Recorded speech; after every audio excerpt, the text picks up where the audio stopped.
Greetings, everyone. Our friends from the Philippines will be joined by peoples of the world. Our friends from definitely from different communities in the U.S., coming from the Vietnamese side, folks from Canton, Fujian, of course, our friends from the Uyghurs community and Tibetans and everybody else as we try to prepare for the Asia Pacific Economic Cooperation meeting next week in San Francisco. But as you know, as early as today, actually the Treasury Secretary and the Chinese Vice Premier He Feng actually have a meeting today. So that means the meeting has been going on now. We don't know what's going to happen, but we try to, as much as possible, educate our folks as we try to organize on the theme of stop Chinese or China's bullying not only in South China Sea, not only in China, but in the whole Asia and the world. So, guys, for those who wants to comment, as always, you can address your suggestions, your comments, or anything at the comment section. We want to appreciate those people who take time watching us at the YouTube, Facebook. Remember, we're actually live right now at the Kapihan. Kapihan, folks, is coffee time or coffee place with Art and Ago.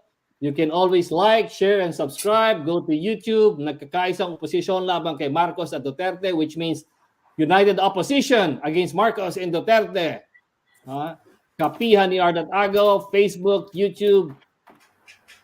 Feel free to do so. Okay, let me see here.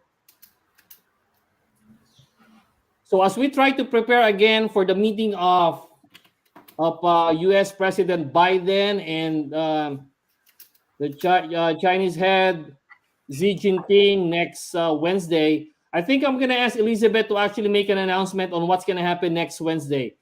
Elizabeth, go ahead, please. Okay. So as you know, the APEC is starting next week, the whole week. Many leadership is going to head to San Francisco for meetings, but they want to talk about business.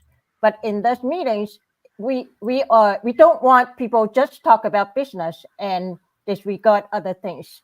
So next week, Wednesday, November 15, there will be a rise up against the protest that is happening in San Francisco. We will be meetings 10 o'clock at the Chinese consulate in San Francisco. Then we will then march together to the Moscone centers. So please join us. We have the communities coming from Uyghur, Philippines, Vietnam, Tibet, and many more. And also, of course, the Chinese and Taiwan. So please join us. Please make our voice heard against the genocides, oppression, and occupations. Say no to CCP. Say no to Xi Jinping. Thank you, Arthur. Thanks, Elizabeth, from the San Francisco Hong Kong group. We also recognize the fact that as we do our live streaming today, that we give recognition to the struggle of the Palestinian people to be free. Our focus is on China right now, but at least for the last 3 weeks, know that we've been discussing the issues of the call for ceasefire in Gaza. So we do recognize that. And also remember, though, that as we speak about China, this is our position, this is our issue, essentially against the policies of the Chinese government. We maintain friendship with our Chinese friends all over the world, but we have some issues with the policies that has been going on insofar as the state of China is concerned. So guys, we will introduce, shout out first to those who have come in, Miss Anita Bueno, and then of course Paul Reve, Bobby Sese. Thank you very much for joining us. And then folks, for those who are not here, they usually make some comments and everything after the live stream. Know that we read them, we comment on them, and then feel free to share and subscribe. Okay, so guys, as we speak about different nations and communities regarding China, recently, also know that especially during the ASEAN meeting, we have some issues as China again redrew the map. They did not only occupy some areas within China, like Tibet and East Turkestan or Xinjiang. They are actually even pushed through with the nine dash line, and that has sent so much trouble around the world, around Asia. And so, hopefully, though, as we try to discuss every bit of issue today, then everybody things will become clear and things will be much easier to understand as we try to prepare for next week's event. So to start with, let me introduce to you our friends from the Uyghur Foundation, Bay Area Uyghur activist who has been working with us for the last many years, at least with the Filipino group for the last 10 years. And we've invited him in several events. So without further ado, let me present to you Kader Jan Ilgar from the Uyghur Foundation. All right, thanks, Ago, for introduction. Yes, this is Kader Jan. I'm Kader Jan Ilgar. I'm joining as activist, Bay Area activist. Last 15 years in the Bay Area and working closely with this anti-China expansion group and with Ago of last 10 years. So, and also I'm also president of Uyghur Foundation. We primarily helping uh, people displaced by this Chinese persecution, and also try to reserve our Uyghur culture and identity. So let me give a very short introduction about who the Uyghurs are and the problem we're facing. We are Uyghurs, predominantly Muslim ethnic group, minority group uh, in Central Asia, but this place is right about China. Originally, we had our country called the East Republic of East Turkestan. Since occupation by China last century, this China gave a label, put a new name for us called it Xinjiang. Xinjiang is means new territory because it was not originally part of China. So since officially occupying this place, we have been deprived our basic human rights, and we are losing our lands, our basic culture. Living with our own culture. We're not allowed to. We're not allowed to speak our own language. We're not allowed to dress our traditional costume and all that. And yes, we have a people being jailed for speaking out since day one. But 2017 things got worse. Since 2017, which is confirmed by U.S. and UN, millions of Uyghur uh, being incarcerated in Nazi-style concentration camp by Chinese authority. This there's a the number confirmed was around 1 million, but we have from different sources we have up to 3 million Uyghurs in these camps. In these camps, people are brainwashed with this CCP CCP slogans, and we're not allowed to.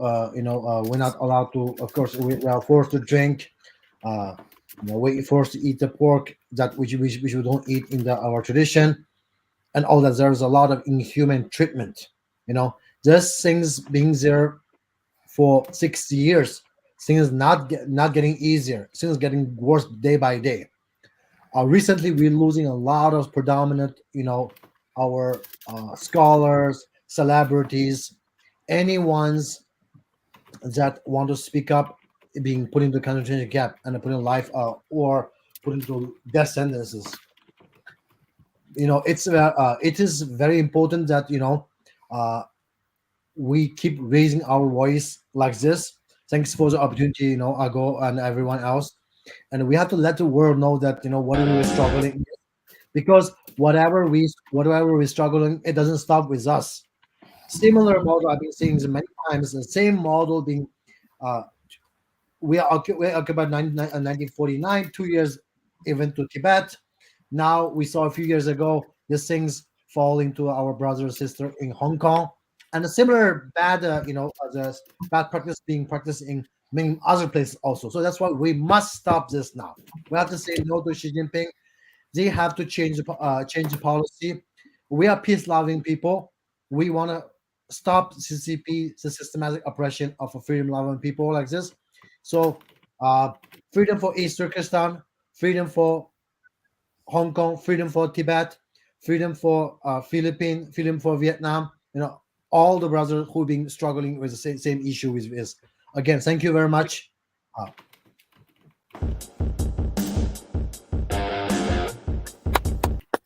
Thank you, Kader Jan. It's always nice to to start with powerful speakers. Yeah, we're gonna have some quick Q&A, but let's give way first to our friend from Tibet, and then after that, some Q&A from Peru.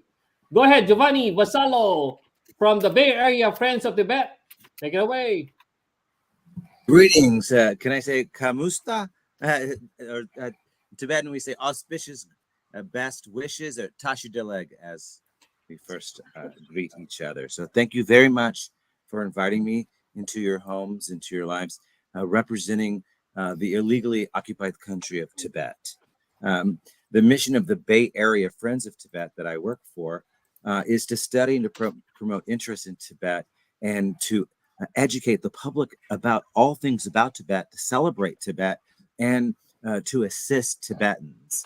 And to assist Tibetans, it means that we support their nonviolent, peaceful struggle to preserve their identity and culture, and through any method, and especially if we can, through the Dalai Lama's middle way approach of working a honorable situation under the People's Republic of China.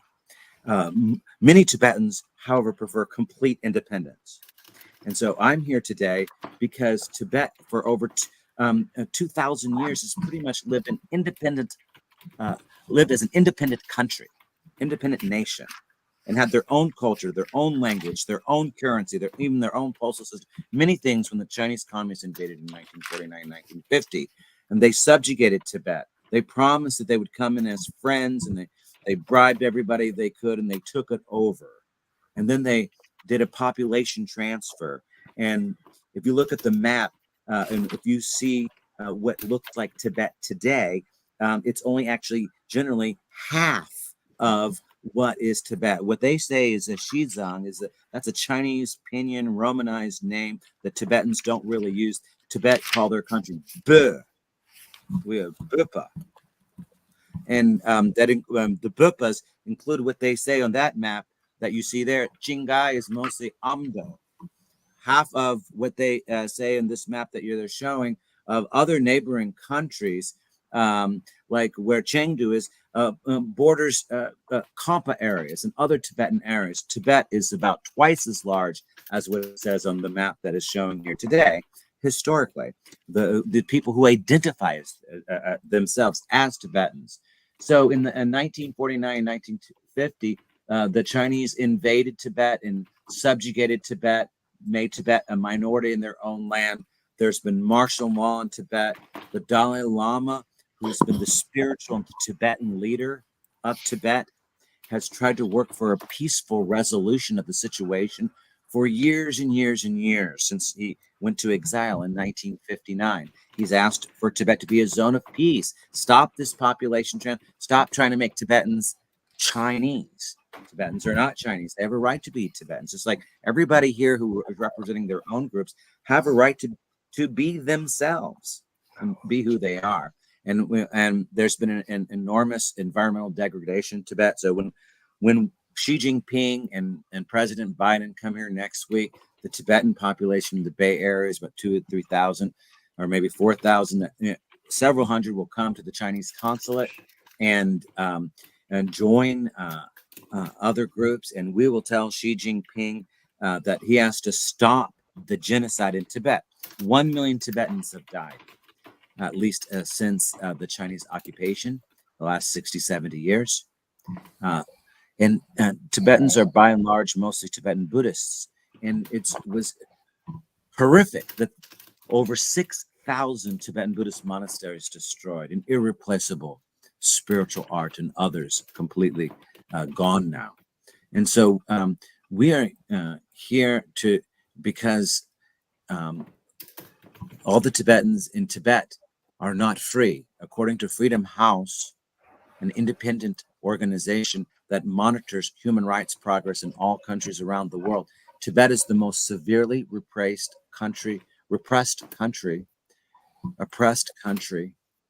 in the world after Syria, or perhaps even more. It is the biggest prison on earth. There's no freedom of speech. There's no free press that goes in, so the truth cannot get out. And it's gotten worse and worse, and it's really saddens me. I was formerly a Tibetan Buddhist monk. My dad put me in a Buddhist monastery as a child, and I witnessed some Tibetan people, some monks who had been hung up by their arms because they refused to denounce the Dalai Lama, while the Chinese soldiers tried to burn them alive. And since 2009, over 150 Tibetans have burned themselves alive in public just to get the world's attention. Say, hey, we're alive. We would like to be alive, but we can't be alive.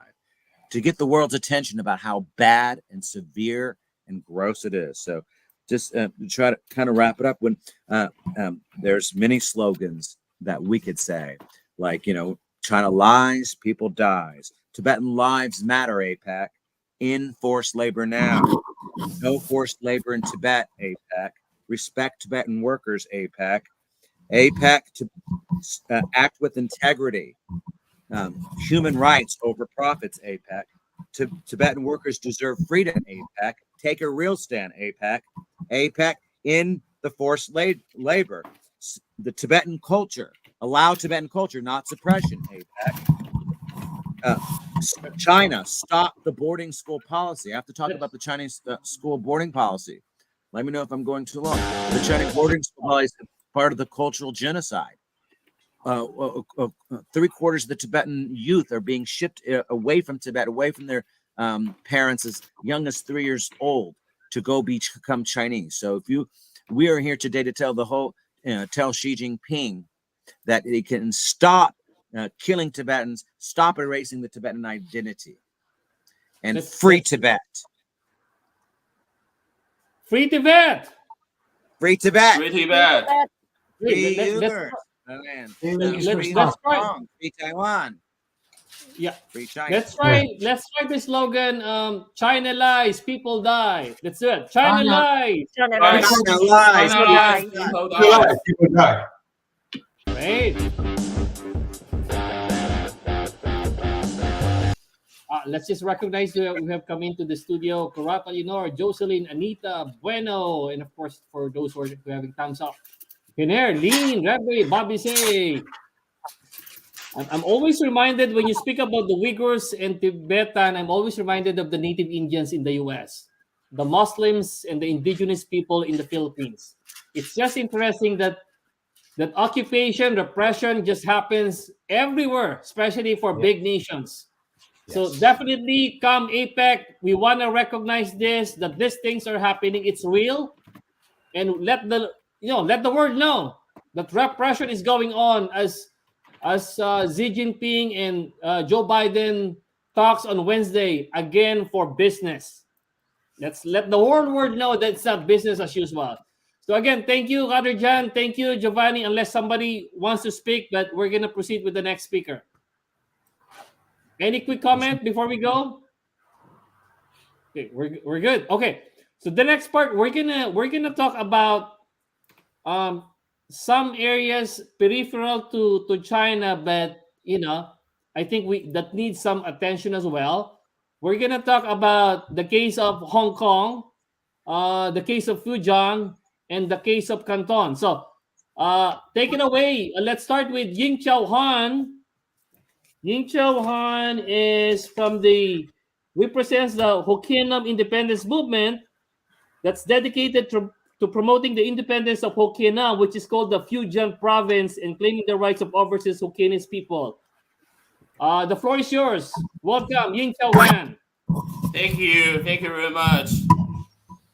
I'm Ying Chao Han, and I'm the secretary of the Hokkien Independence Movement, and currently I based in the United States. So the Hokkien is a China-occupied nation, and we live in the so-called Fujian province of China, which is basically on the other side of the Taiwan Channel. The first Hogganist kingdom was built more than 2,200 years ago, and since then we have been fighting against the aggression of the Chinese empires. And in the 20th century, our land, Hogganen, fell under the Chinese nationalists and the communists. And we have faced massive loss of population during wars and famines caused by the Chinese. And our language, customs, and lifestyle have been destroyed by the Chinese regime, like the people of East Turkestan and people of Tibet have faced and are facing now. And nowadays, moreover, the communist China has built numerous military bases on our land because we are basically on the other side of the Taiwan Channel, and for China's ambition of the so-called unification, which is invasion of Taiwan. And the lives of all Hogganists are in danger in that way. And the communist China is also using the overseas Hogganist people and overseas Hogganist communities for espionage activities in Southeast Asia and in the West. And I think I have to say something special for the South China Sea, because basically I have to thank the invitation from the American Filipinos. Because in the history, for the peoples that border the South China Sea, including the Hogganese and the Filipinos, the Cantonese, and the South China Sea was of vital significance for the peaceful exchange of goods, cultures, and thoughts. But nowadays, it's under the Chinese aggressive actions, including the militarization of artificial islands and the infringement upon the territorial waters of neighboring countries, especially the Philippines. It's a very big threat to the principles of international law and order and the peace of this territory. So I have to say that we Asians have to stand together in solidarity against China's bullying and aggression. And I think it's also essential for me to point out that only with the independence of Hoggan and of Cantonia and of Hong Kong could the ambitions of China be effectively thwarted in South China Sea, and could peace, friendship, and the rule of law be reaffirmed in the South China Sea. And thank you very much. Yes, give it up to Ying Chao Han, the secretary of the Hokkien Independence Movement. Now let's give way to Widak Ing, who represents the Cantonia Independence Party that's dedicated to promoting the independence of Cantonia, which is now called the Guangdong Province. Take it away, Widak Ing. Hi, friends.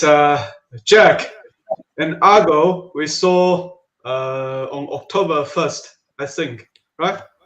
Right. Yeah. So it's a good. So here, our Cantonia peoples are always thinking there's a question. If China have another leader, for example, it change a leader that is more gentle to the world, will we change our attitude to China or not? As everybody here knows, President Xi Jinping is notorious for his villain-like ideology, mindset, and behavior. Yeah, so he is notorious one. So how about if China have another leader, maybe someone is more gentle to the world? So will we change our attitude and our stand towards China or not? All right. Thank you, Widak. Right. Yeah, we're hoping that China becomes gentle, but maybe when Jack and and art presents the way things are going on in the South China Sea. They're gonna be definitely far from being gentle. Thank you for that. And to represent Hong Kong, let's give way to Elizabeth Lee, who represent Hong Kongers in San Francisco, and they've been very active since the 2019 pro-democracy movement in Hong Kong and its aftermath, which, as we all know, gave way to the introduction of the national security law, which resulted in severe restrictions on freedom of expression. For that, let's give way to Elizabeth Lee from Hong Kong. Take it away. Hi, ladies and gentlemen.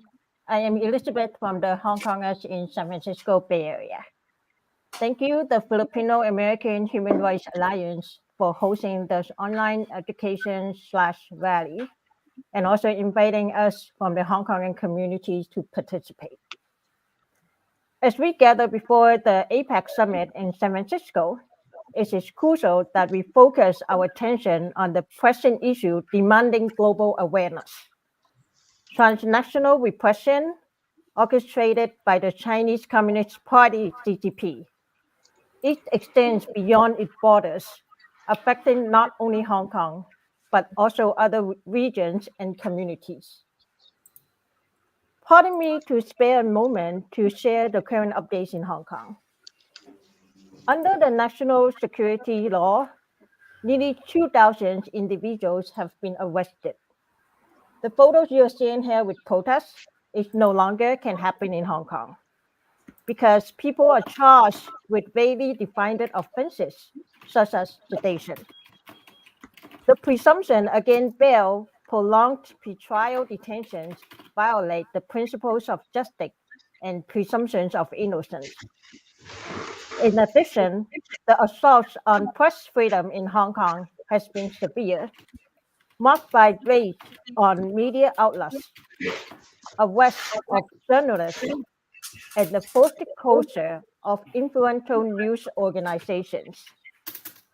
This not only obstructs the free flow of information, but also undermines the very essence of a democratic society.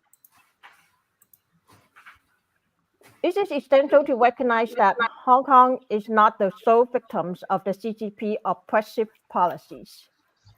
As shared by our Uyghur community representative, Tibet representative, we witnessed the oppressions of the Tibetan self-governance and prosecutions of the Uyghur community. And China CCP is persistent pressure on Taiwan and China's neighborhood country. Engaging a business with Chinese Communist parties means contributing to the growth of an authoritarian regime. Why are we growing a monster? As we engage in discussion during this online education rally, let us address not only the human rights violation in Hong Kong, but also the border issues at hand. CCP China's aggressive foreign influence, the constant expansion of sea power, disregard for UN-defined law of sea, the intimidation of neighboring countries with the 9 dash lines are deeply concerned. I'm sure our Filipinos and Vietnamese communities, they're going to share more in their speech. Furthermore, CCP foreign influence extends into the transnational repression, involving the establishment of overseas police stations, surveillance, intimidation, and harassment of dissenters. It is important to note, evidence shows that these are happening around the world, which means not just in the US, it's also happening in Canada, UK, and Australia. As leaders and representatives of diverse nations gather here in San Francisco during this APEC summit, we must utilize our collective power to send a resounding message to our leaders and communities, including our President Biden. We cannot ignore or hide such blatant violation of human rights and international norms when meeting with CCP Xi Jinping next week. Let us remember the words of wisdom. The true measure of any society can be found in how it treats its most vulnerable members. We should work together to create a world where economic well-being goes hand in hand, but not sacrificing human rights or not allowing CCP to bully other countries. Prosperity should never be achieved at the cost of human rights or allowing CCP transnational repressions. So, and thank you so much again for hosting this rally. I'm sure that we have the same message, and then we want to tell the world about this. Thank you. Yeah, give it up to Elizabeth Lee from the Hong Kongers in San Francisco Bay Area.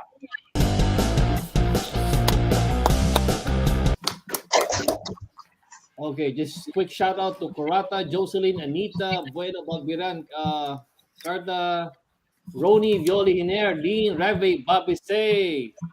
Hey, so this quick question here, and again, let me know what Widak, Ying Shao, and Elizabeth think. If you look at the map, essentially Hong Kong, Taiwan, Cantonia, Fujian, these are economic centers of China, right? So essentially, Yes. Yes. China would argue that China has been a backward country for the last 100 years, and at least for the last 30 years, they've industrialized and used these key centers. So, question is, why would you try to undo the kind of progress and development that the Chinese government have done with these areas? So, what's wrong with the kind of strategy that they did?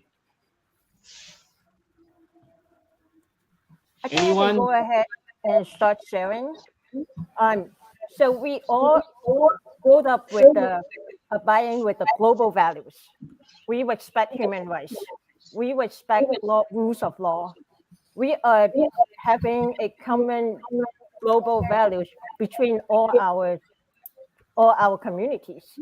That is how we grew up. Like Hong Kong, it used to be a global international financial hub because people come in here to do business.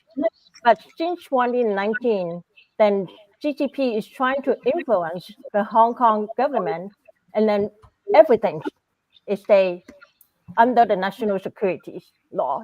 You cannot say no to a government, which is totally different from what we grew up in a free world, in a democracy country.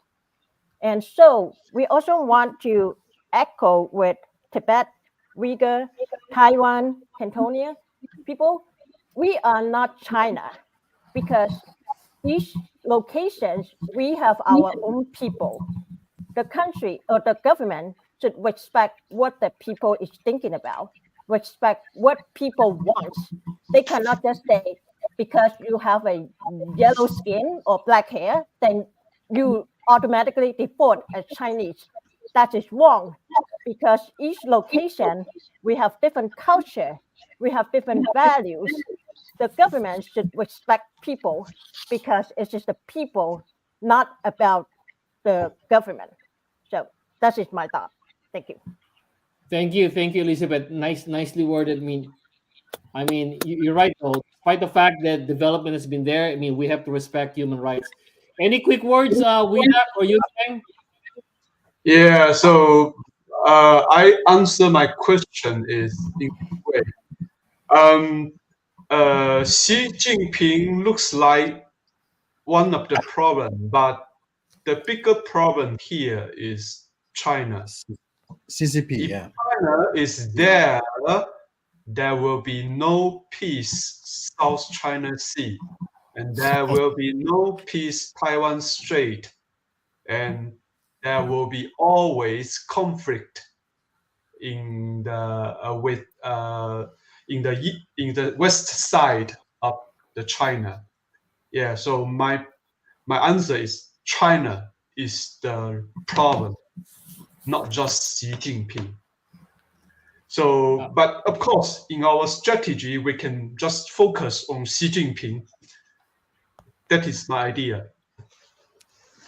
Yeah, Cantonia is one of the wealthy area of China. The income, the avenue of the Cantonia, you can say Cantonia is a biggest cow milk by China.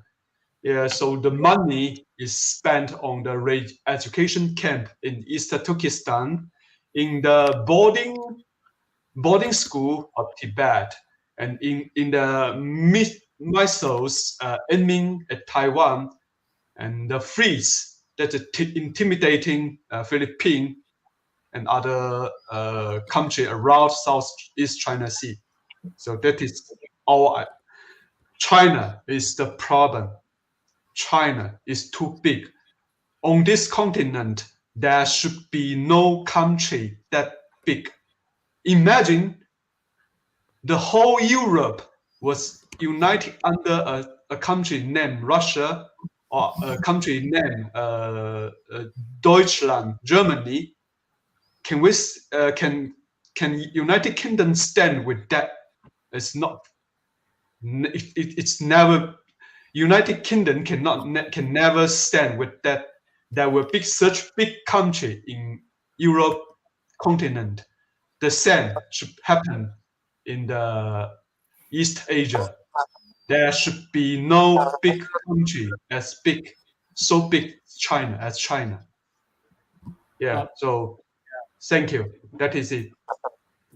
Thanks with that. Definitely, Jack and Art will have their say about the South China Sea. Any quick words, Ying Chang? Yeah, if Mm. I can say something about the empire, what we're calling China today is not really China. Let's call truth what it is. China is not the Qing Empire. The Qing Empire, it took Manchuria, southern Mongolia, East Turkestan, Tibet, and other places under the foreign rulers of China. Foreign rulers of China incorporated their Tibet into their empire, but China had is not the Qing Empire. But China's borders today is why is it the Qing Empire have to be maintained? That's what's happening. Even worse, as the other speakers have alluded. And so I want to resist against any idea that there's such a one thing as a one China thing. No one's one.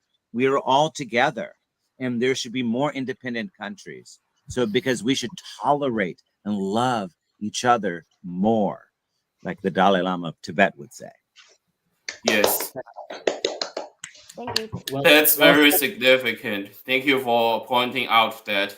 And what is happening is that China is trying to become another Chinese empire, like the Qing Empire, like the Ming Empire and the Mongolian Empire before. It is trying to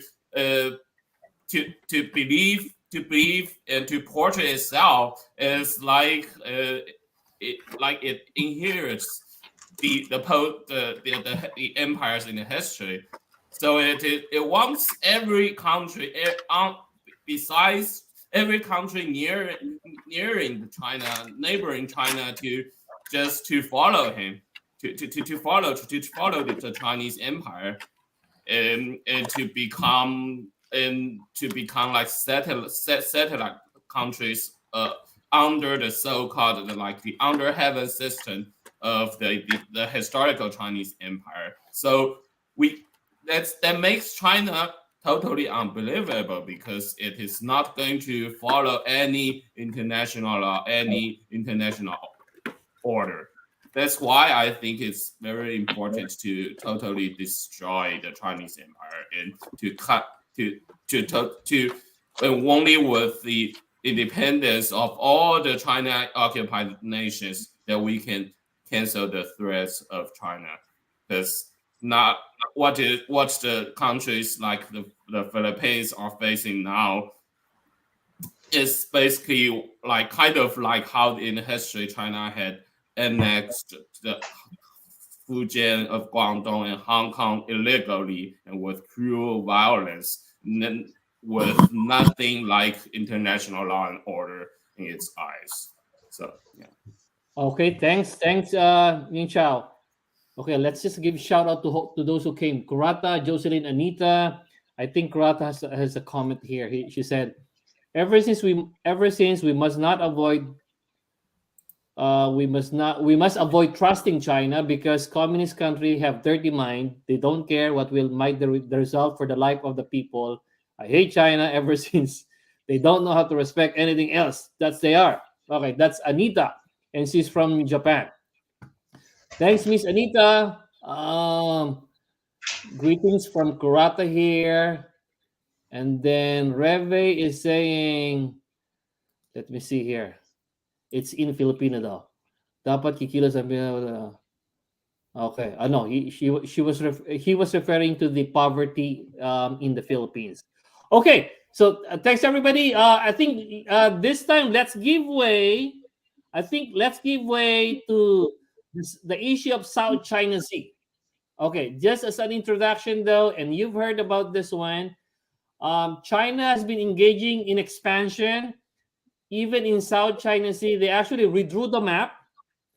This is actually 9-dash line. They actually have the 10-dash line, and they even included areas surrounding Taiwan. All right, so I'm not going to explain more, but definitely this is a big issue, especially for countries surrounding the area like Vietnam, Malaysia, Indonesia, Singapore, Taiwan, and the Philippines. So let's give way to two of our comrades from Vietnam and the Philippines. Okay, so from Vietnam, let's give way to Jacques Duong from the Vietnamese community, and he also represents the anti-China expansion movement in Northern California. Take it away, Jacques Duong. Okay. Good evening, ladies and gentlemen, brave brothers and sisters who have been fighting for human rights, democracy, and nation sovereignty. Today, we gather here with a safe purpose to reaffirm our unwavering commitment to the sovereignty of Vietnam's islands in the face of encroachment by China. We stand united in defense of our nation's territorial integrity, our rich maritime heritage, and the right of our people. For centuries, these islands have been an integral part of Vietnam's history, culture, and identity. They serve as a testament to our resilience and determination as a nation. But in recent times, we have witnessed attempts by external forces, particularly China, to challenge our sovereignty and assert their illegitimate claims over these islands. Let us be clear, Vietnam's islands are not up for negotiation. They're not bargaining chips in a geopolitical game. They are the birthright of our people, entrusted to us by our forefathers, and we will protect them at all costs. China's aggression actions, including the illegal construction of military installations, the harassment of fishermen, and the unilateral declaration of exclusive economic zones, not only violate the international law but also threaten the regional peace and stability. We cannot stand idly by as our maritime rights are trampled upon and our fishermen's livelihoods are jeopardized. Today, we send a resounding message to China and the international community. Vietnam will defend its sovereignty, and Vietnam will defend its sovereignty with unwavering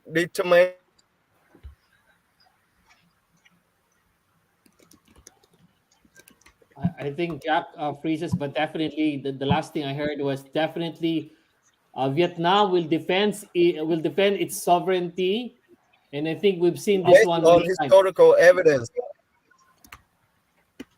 international law, and the principles of justice.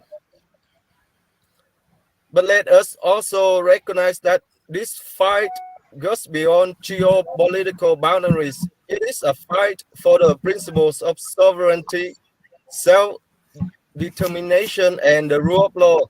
It is a fight for the freedom to navigate our waters, explore our resources, and exercise our rights as a sovereign nation. We must strengthen our resolve, boost our maritime capacity, and enhance cooperation with like-minded nations who share our concerns. Together, we can counter China's assertiveness and ensure that the principles of international law prevail over brute force and coercion. Moreover, we must engage in diplomatic efforts to raise awareness about China's actions and garner support for our cause.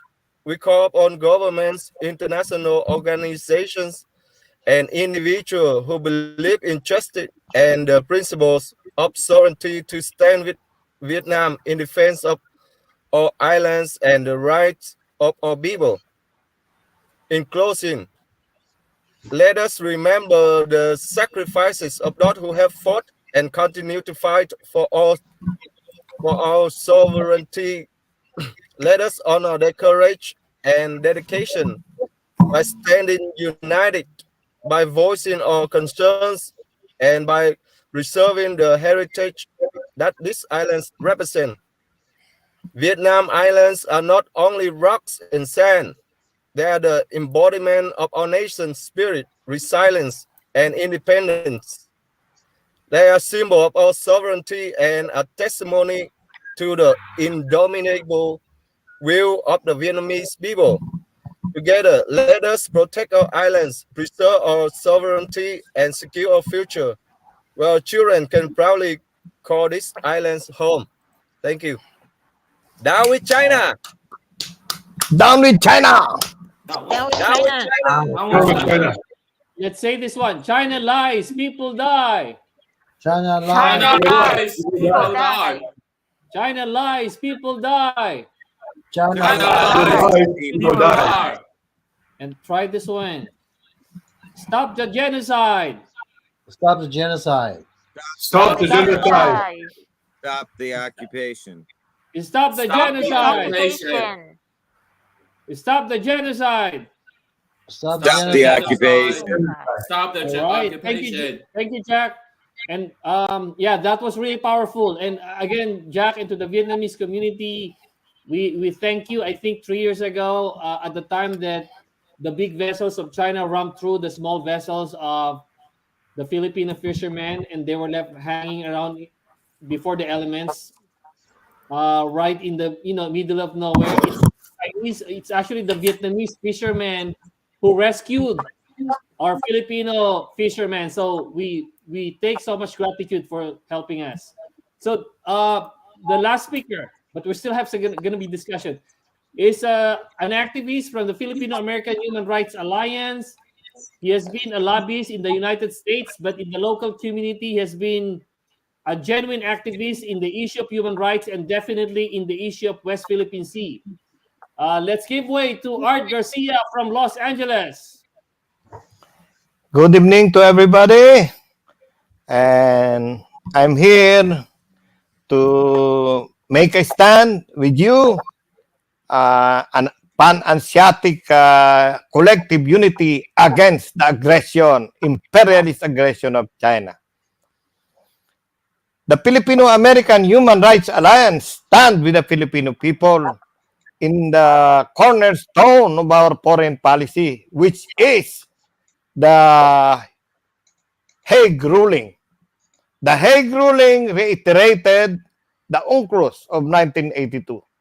Both agreements are being violated blatantly by China by bullying the Philippines by different means, by diplomatic, and also by imposing its 10-dash line that was just announced last September. We do not recognize the 10-dash line, which is a very clear imperialist aggression, because the 10-dash lines encroach on the West Philippine Sea, claim Scarborough Shoal and Panatag Shoal, and it's a way to claim and invade Taiwan. But the Philippines, Vietnam, and other Asian countries like Taiwan are the what we call the solid line that oppose China from Japan, the Philippines, Taiwan, until the islands of Indonesia and Malaysia. So we are a clear obstacle to the imperialist ambition of China. We own the West Philippine Sea. We have owned the West Philippine Sea for the last 65 years. And President Noynoy Aquino declared the area as West Philippine Sea, because that is our territory. And it was recognized by the Hague ruling and by the UNCLOS in 2016. So we will continue to support the Hague ruling, because even before in 2012, when the Philippines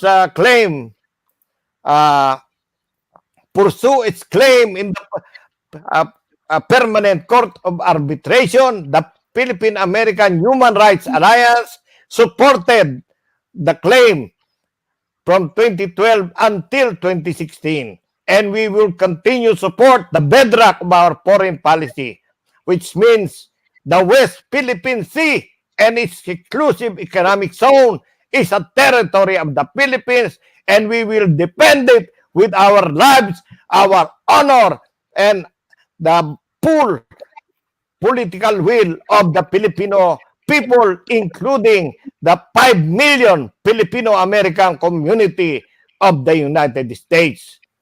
In our words, West Philippine Sea is ours. Amin ang Pilas, China liars. In English, China, scram, get out. China, you do not belong to the West Philippine Sea. The West Philippine Sea is ours, and we will fight for it. Thank you very much. Thank you. Yeah, give it up Thank for you. Art Garcia from the Yes. Philippine American Human Rights Alliance. Okay, well, let me see the some of the comments here. From Jocelyn, we are calling for unity. We need to stand united against the bullying of China. Somebody here, so true. We should protect our land, free Hong Kongers. China lie, people die. Jingle is saying, dapat dyan sa Chinese. Jingle in the palace is saying, we have to essentially fire back at some of the vessels, just the way Indonesian government did. Okay. If you have some sound, let's try to mute it. So quick question for Jack and for Art. What do you think of the guys? Please mute yourself. Okay. So Art and Jack. So recently, China has been very aggressive in South China Sea. They've been actually trying to not only bulldoze, they've actually created certain islands. They have increased their militia. They've actually built some artificial islands as well. So they have militarized the whole Southeast Asian area. So what do you think of that? Knowing that Vietnam and the Philippines are so close to the area. Jack and then Art, go ahead. Jack? Yeah, those islands are illegal. They're gonna be like we're gonna destroy those illegal building from our islands. Right. Hey, Art, can you hear me? Yes. Okay, Art. But the question we had was recently China has been I think very we got a aggressive bad in South signal China here. Sea. They've increased their the presence of the militia. The coast guards of China has been actually bullying the supply mission of the Philippines. They've militarized the whole area. What and they do not recognize the Hague ruling of 2016. So what do you take of this? Well, the good thing is the United States, the European Union, and ASEAN supports the Philippines. So there is now a beginning of what they call joint uh, freedom of navigation patrols in the West Philippine Sea. Lately, the Canadians and the United States and the big aircraft carrier Ronald Reagan has joined the patrol at the West Philippine Sea. So the United States has stood up. President Biden has declared that the United States will come to the aid of the Philippines in any case China will make an attack on any Philippine vessel, and that's a good thing. We do not want war, but we are ready to defend our sovereignty. The same with all other Asian countries, which is being bullied by China. And we stand with Vietnam to defend our sovereignty because the sea is not only a symbolic part of our sovereignty, but it is a real part of our sovereign rights and sovereignty as a nation. So we will defend the integrity and territorial sovereignty of the Philippines no matter what. Yeah, thank you, Art. And usually, in practice, when we have the rally, when we say that the island or the state, response would always be China out. So let's just practice. I mean, as we try to organize for the rally, when I mentioned the island or the place, response would be China out now, right? Put China out now. Sprightly, you say China out now. Spratly Islands, China out now! Natuna Islands, China out now! now! China out Visayas now. Islands, China out now! China out Hong now. Kong, China out now. Now. West Philippine Sea, China out now! Natuna Islands, China out now! Now. Spratly Islands. China out now! Now. All right. Okay, we'll practice more as we get closer to the rally next week. Hey, just quickly, I'm gonna go back to the West Philippine Sea, but Karijan, just quickly though, with regard to Xinjiang province or East Turkestan, I think I'm reminded with the case of the Muslims in the Philippines when Marcos was there. Usually, the Muslims always take the brunt of dictatorship. Many people have died in the Philippines, and I think it's the same case in Gaza.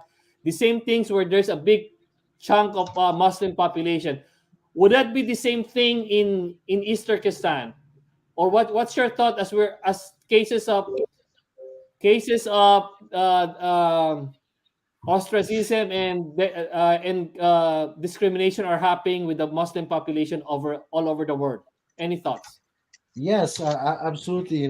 So I know one of the reasons that China got occupied our land because you know because this land is a 1/6 of whole China. If you look at the map right now, right, as you were showing earlier, right, this is a large land. I think one largest right now. It's the largest piece right now.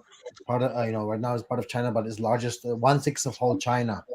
This place has very rich in natural resources like natural gas, gold, and the cotton and all that stuff. So, and it's usually bordered with so many countries.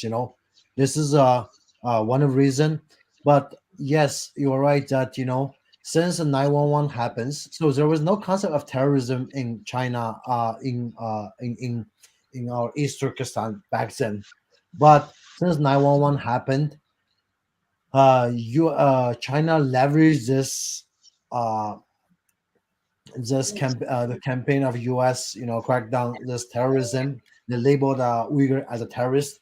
Whereas we're very peace-loving people. We barely right now we don't have a weapon, nothing like that. We just right now you can see even getting a knife was kind of have using a QR code. So it's I mean, we have not terrorists, and there's impossible to do terrorist activity, you know. So, but China, because of our religion, they labeled us as a potential terrorists and all that stuff. So and enhanced on the prescription of Uyghurs because of their religion, you know. So yeah, it's a similar like in other what other part of the people going through, yeah. How does that answer the question? Thanks, Khader John, and definitely we always sympathize with the cause of the Muslims, and we always um, sympathize with the cause of self determination for people of the world, especially East Turkestan and Gaza at this time. Hey, we're gonna wrap up now, but as we try to wrap up, we'll just try to give 30 seconds for everybody to answer the question.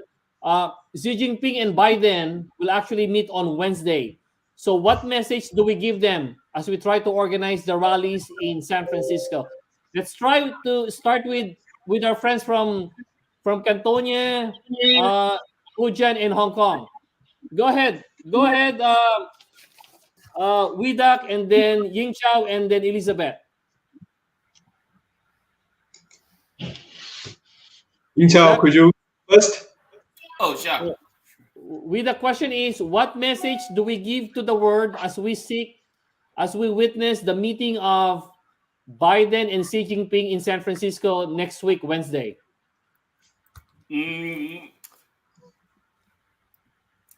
I think maybe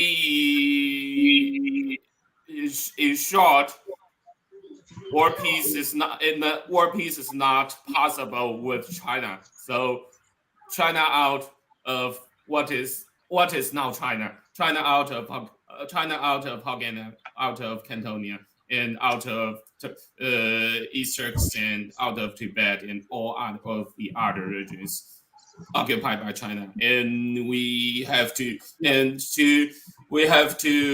encourage and welcome all the China occupied nations to found their own countries and to found their own states and to Right. and rule under international law and order. Thank you, That's Ying what I Chao. want to say. Thank you, Ying Chao. Quickly, Widak, what message do we give out next week? We will join the protest, and we will target Xi Jinping. Yeah, but every one of us should remember China is the problem, not just Xi. Okay. Yeah, so Thanks. that is it. Thanks, Widak. Elizabeth, we foresee a big presence of Hong Kongers and supporters for freedom in Hong Kong. Any message quickly? Go ahead. Yes. So I want to remind everyone that there are 59 groups who signed a joint letters asking President Biden, when he met with President Xi, prioritize human rights during this APEC summit. You cannot just talk about business while sacrificing the cost of human rights or letting China to keep bullying other countries. So we want Biden to tell CGP this. They cannot do that. Thank you. Thank you. Definitely, they can do that. Giovanni, and then Kandijar, go ahead. Yeah. Well, yes, we want to say everything that the previous speakers just said, and we want to tell Xi Jinping and Biden that they have to live up to their own laws, which means Tibet's supposed to be free. If both countries lived up to their own laws, then China would listen to the Dalai Lama. And then not only Tibet, but all of the countries that are represented here will have complete freedom and self-determination. And we will tell, when we go to the streets on the 15th, and we will tell the Chinese communists, we will tell China, we'll tell the U.S., to respect Tibetan identity, to close the boarding schools, where they are, taking Tibetans out of their own families and turning them into Chinese and erasing their identity. We'll say Tibetan kids deserve love, not separation. We'll say stop the killing in Tibet. We'll say things like APEC, human rights over profits, education with freedom, not control in the boarding schools in Tibet. Just APEC, human rights, APEC, fair and free, APEC, stop the forced labor in Tibet, things like that. And so then we will ask everyone to work together and bridge the gaps in understanding between us and work for genuine truth, real kindness, and everyone in every country doing the right thing. And that doesn't mean a brutal Qing empire in the brand new form being called the People's Republic of China. So we're going to stop China. Thank Free you, Tibet. Free Tibet. Free Tibet. Free Tibet. Great Tibet. Hong Kong liberty. Shame on Gavin Newsom. Shame on London Breed. Said it's their honor to invite Xi Jinping to San Francisco. I think, Karujan, can you answer this one? The comment I'm getting from the news is for San Francisco, it's actually providing millions of investments and business during the week. So question is, why bother join the protest when Xi Jinping comes? Thank you. I love to answer this kind of question.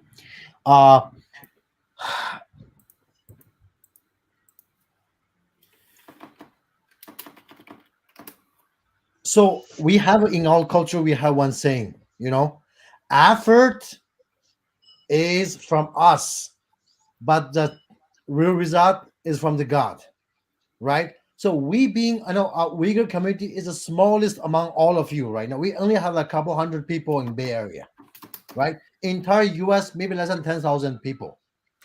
But every year we keep showing up. We have like a couple of people every year, maybe even sometimes in protests, they only have a few people, we keep showing up. Every year keep showing up. And last few years, you see so much change happens. We have to get ready. What I'm saying is we have to just do the things on our hand. Rest, we will, the time or good time will show up on, when we are ready. So don't lose hope. That's what we can do. Just instead of don't lose hope. We do not know what's going to happen to us, but that opportunity only for the people who is prepared, right? So that's why even voice is small, just keep showing up, do the work, and victory. We're going to all have our own victory. Well said. And I'm so proud of the Uyghurs community. You're not as many as the Filipinos or the Chinese or the Vietnamese here, but you're showing up a big, powerful presence in every meeting. So for that, kudos. Hey, we're going to wrap up now. We're over 1 hour, but hey, Art, I'll point you. Art, what's your message? You're based in Los Angeles, but you talk about a world that's more peaceful, more generous. What's your message to the people outside of San Francisco who are witnessing the meeting of the ministers and the big protest that's happening? What do we take of the APEC meeting next week? Art? People should realize that we should not exchange our liberties for economic rights. The United States is only concerned about profits if they will just ignore human rights and let Xi Jinping bully every Asian nation, every nation that is on the China Seas, because they are claiming the China Seas as their own lake through that so-called 10-dash line, because they included Taiwan in the 10-dash line, they included the West Philippine Sea in the 10-dash line, and they're claiming the Ayungin and the Scarborough Shoal, which has been a part of the Philippines centuries ago, even during the Spanish times. So I will reiterate again, we will fight for the Hague ruling. We will fight for the UNCLOS, which has been violated by China, and we will say to China again and again, get out of the West Philippine Sea. West Philippine Sea is ours. That is our exclusive economic zone. China, get out of the West Philippine Sea, and long live the Philippines. Again, thank you, Art. Thank you to the speakers. Thank you for those who have attended. This is just a start of many more educations and many more campaigns. We're gonna gather together on Wednesday, and many more teachings will happen. But yeah, we stand united against the encroachment of China. We stand together against the encroachment of the rights of our friends from the Uyghurs, from Tibet, from Hong Kong, from the Fujian province, from Cantonia, from Taiwan, from Vietnam. And we hold tight on our belief that there is a world beyond occupation and repression. International solidarity for all those people who struggle. China out now. China out. China out now. China out now. When I say stop the war, response would be stop the genocide. Stop the war now.